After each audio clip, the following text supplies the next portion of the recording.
హన్మకొండ జిల్లా తాటికాయల గ్రామంలో జరిగిన దారుణ ఘటనపై దర్యాప్తు కొనసాగుతోంది. వివాహేతర సంబంధం కొనసాగిస్తున్నారు అనే కారణంతో మహిళను వివస్త్రను చేసి చిత్రవద చేశారు. దాడి ఘటనపై సుమోటోగా కేసు నమోదు చేసి దర్యాప్తు చేస్తున్నారు. మహిళపై దాడి చేసిన కుటుంబాన్ని పోలీసులు అదుపులోకి తీసుకున్నారు.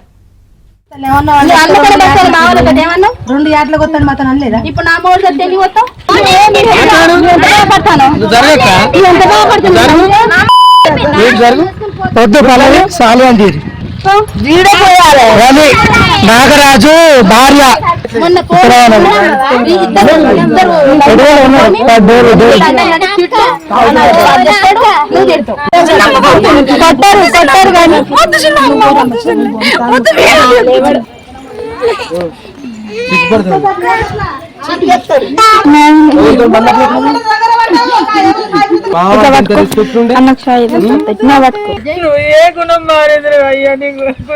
మందు పెట్టలే ఇప్పటికే మంచిగా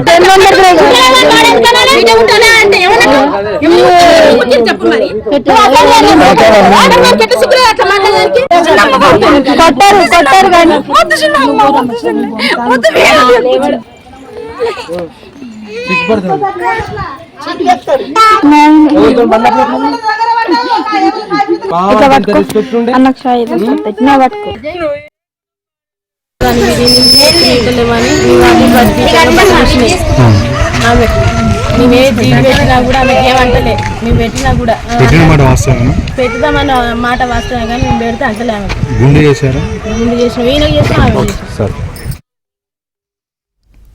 అమానుష ఘటనకు పాల్పడిన వారిపై కఠిన చర్యలు తీసుకుంటామంటున్న కాజీపేట ఏసీపీ ప్రశాంత్ రెడ్డితో మా ప్రతినిధి నవీన్ ఫేస్ టు ఫేస్. కలకలం సృష్టించినటువంటి మహిళా వివస్త్రను చేసి దారుణంగా కొట్టినటువంటి ఘటన కలకలం రేపుతోంది. దీనిపైన పోలీసులు సుమోటోగా తీసుకొని వాళ్ళందరినీ కూడా బాధితులందరూ ఎవరైతే నిందితులు ఉన్నారో మహిళపైన వివస్త్ర చేసి దాడి చేసిన వాళ్ళందరినీ అదుపులోకి తీసుకున్నారు. దీనికి సంబంధించినటువంటి పూర్తి వివరాలు చెప్పేందుకు మనతో పాటు కాజీపేట ఏసీపీ పింగిల్ ప్రశాంత్ రెడ్డి గారు ఉన్నారు. వారికి మరిన్ని వివరాలు తీసుకున్నాం. సార్ చెప్పండి, ఈ కేసుకు సంబంధించి మహిళను ఎందుకు కొట్టారు, ఏంటి వివరాలు తీసుకున్నారా, ఎంతమందిని అదుపులోకి? ఏంటంటే ఇక్కడికి సంబంధించిన ఒక అమ్మాయిని 15 నెలల క్రితం నర్సంపేట దగ్గరలో నల్లబెల్లి మండలంలోని ఒక గ్రామంలో వ్యక్తికి ఇచ్చి పెళ్లి చేయడం జరిగిందని, తర్వాత 2 పిల్లలు ఈమెకి. తర్వాత ఈమె భర్త ఎవరైతే ఉన్నారో అతను అదే గ్రామానికి సంబంధించిన ఒక వివాహిత స్త్రీతోని అక్రమ సంబంధం పెట్టుకున్నాడని, ఈ విషయంలో చాలాసార్లు పలు దఫాలుగా ఫిర్యాదులు వచ్చాయట. నల్లబెల్లి పోలీస్ స్టేషన్లో కంప్లైంట్ ఇవ్వడం జరిగింది. పోలీస్ స్టేషన్లో కూడా పోలీసులు వెంటనే స్పందించి తమ పరిధిలో చేయాల్సిన ప్రతి ఒక్క యాక్షన్ తీసుకోవడం జరిగింది. వారికి కౌన్సిలింగ్ చేసి వారు మంచి చెడు గురించి మాట్లాడి పిల్లలు ఉన్నారని చెప్పేసి టఫ్గా కౌన్సిలింగ్, మీనింగ్ఫుల్ కౌన్సిలింగ్ కూడా చేయడం జరిగింది.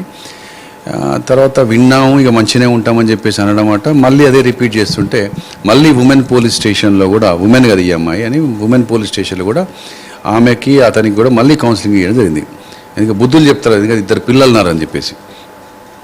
అయినా ఈ ఇద్దరిలో మార్పు రాక మళ్ళీ ఈమె తర్వాత ఇంకొక ఆ వ్యక్తితో కలిసి మొత్తమే అతడు ఈ తాటికాయల గ్రామానికి సంబంధించిన ఈమెను వదిలేసేసి ఆమెతోనే గత 4-5 నెలలకెళ్ళి కలిసి సహజీవనం చేస్తున్నట్టుగా ఈమె చెప్పి ఈ విషయాన్ని తన తల్లిదండ్రులకు, తన అన్నదమ్ములకు పుట్టింటికి వచ్చి చెప్పడం జరిగింది. చెప్పిన తర్వాత అప్పటి నుండి అతని కోసం వెతుకుతున్నారని తెలిసింది.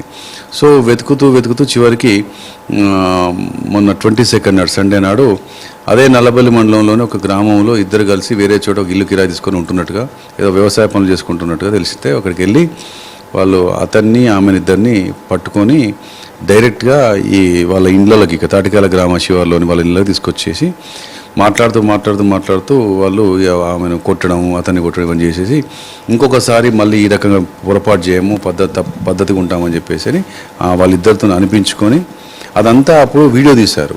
ఆ తీసిన వీడియోను కాస్త తర్వాత కూడా వైరల్ చేయడం జరిగింది. అప్పటి వరకు మనకు తెలియదు.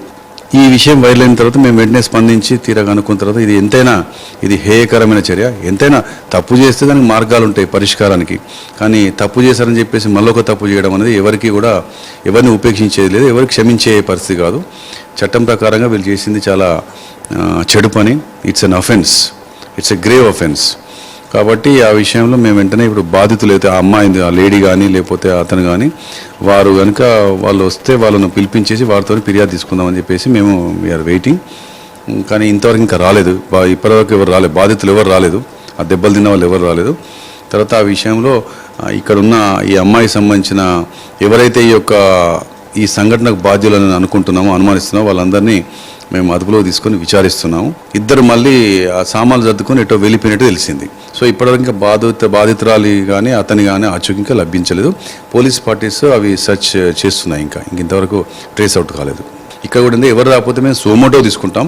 కానీ ఇక్కడ మాకున్న సమాచారం ఏంటంటే బాధితురాలి యొక్క భర్త తను దారిలో ఉన్నాడని తెలిసింది, అతను వస్తాడట. అతను వచ్చిన తర్వాత తను కంప్లైంట్ తీసుకొని కేసు రిజిస్టర్ చేస్తాము. Thank you sir, thank you very much. ఇది వారి అభిప్రాయం. మొత్తంగా ఎవరైతే విక్టిమ్ పైన దాడి చేశారో వాళ్ళందరిపైన ఖచ్చితంగా కేసు నమోదు చేసి చట్టపరమైనటువంటి చర్యలు తీసుకుంటామని చెప్తున్నారు. వీడియో జర్నలిస్ట్ జగదీష్తో నవీన్, ఏబీ ఆంధ్రజ్యోతి, ధర్మసాగర్, హన్మకొండ జిల్లా.